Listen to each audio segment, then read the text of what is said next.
আল্লাহর শপথ করে বলছি, আমি নিজে আমার জীবনে বহুবার এই 3 সূরা পড়ে তৎক্ষণাৎ একেবারে পড়ার সাথে সাথে আমি কার্যকরিতা আমার চোখে বহুবার দেখেছি। আলহামদুলিল্লাহ। জিন্নাতের সমস্যা, ব্ল্যাক ম্যাজিকের সমস্যা বা অস্বাভাবিক সমস্যা বা সাধারণ রোগ হলেও আল্লাহর কাছে আশ্রয় চাওয়া হলে আমি বহুবার দেখেছি যে আল্লাহ রাব্বুল আলামিন কুদরতিভাবে তৎক্ষণাৎ সেটার কার্যকারিতা আমাকে দেখিয়েছেন, সাহায্য করেছেন। দুধ কলা দিয়ে যেরকম মানুষ সাপ পোষে, অনেকে আমরা শয়তানরে সেরকম হৃষ্টপুষ্ট করে নিজের কাছে রাখি। আমার বাচ্চার কোনো অসুবিধা হলে মাঝে মধ্যে আমার মিসেস বলতেন যে একটু দোয়া পড়ে সূরা ফাতিহা পড়ে ফু দাও তো। আমি আমার মিসেসকে সাথে সাথে বলি, কেন, তুমি দিলে কি সমস্যা? নবী করিম সাল্লাল্লাহু আলাইহি সাল্লামের পরিষ্কার হাদিস রয়েছে, যদি কেউ সকালে 3 কুল 3 বার করে পাঠ করে, সূরা ইখলাস 3 বার, সূরা ফালাক 3 বার, সূরা নাস 3 বার যদি কেউ পাঠ করে, সন্ধ্যার আগ পর্যন্ত সারা দিনের জন্য ওই পাঠকারী ব্যক্তি আল্লাহ তাআলার জিম্মায়, আল্লাহর হেফাজতে, আল্লাহর নিরাপত্তায় সে চলে যায়।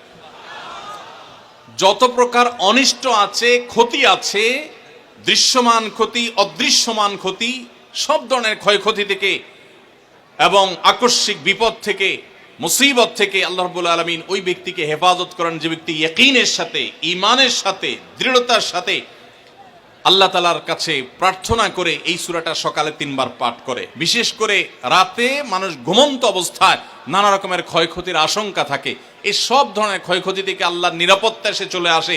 আল্লাহ তার হেফাজতে জিম্মাদারি নিয়ে নেন, দায়িত্বশীল হয়ে যান, সবকিছু থেকে যথেষ্ট, সবকিছু থেকে আল্লাহ তাআলা তাকে নিরাপদ করে দেন। এই বিশ্বাস, এই ইয়াকিন নবী সাল্লাল্লাহু আলাইহি ওয়াসাল্লামের কথার প্রতি আমাদের আছে না নাই? নবী করিম সাল্লাল্লাহু আলাইহি ওয়াসাল্লাম শিক্ষা দিয়েছেন এই 3 কুল, সূরা ইখলাস 3 বার পড়বেন, সূরা ফালাক 3 বার পড়বেন, সূরা নাস 3 বার পড়বেন, পড়ে 2 হাতকে এরকম কোষ করবেন, এভাবে কোষ করবেন, কোষ করে এই কোষের মধ্যে ফু দিবেন, নিজের কোষের ভিতরে 3 বার পড়ে ফু দিয়ে এরপর সেটাকে পুরো শরীরের মধ্যে মুছে ফেলবেন। যেখানে যেখানে হাত নেওয়া সম্ভব হয়, শরীরের যতটুকু জায়গা হাত নেওয়া সম্ভব হয়, সামনে পেছনে চেষ্টা করে যতটুকু সম্ভব হয় ততটুকু মাসা করবেন, মুছবেন হাত দিয়ে।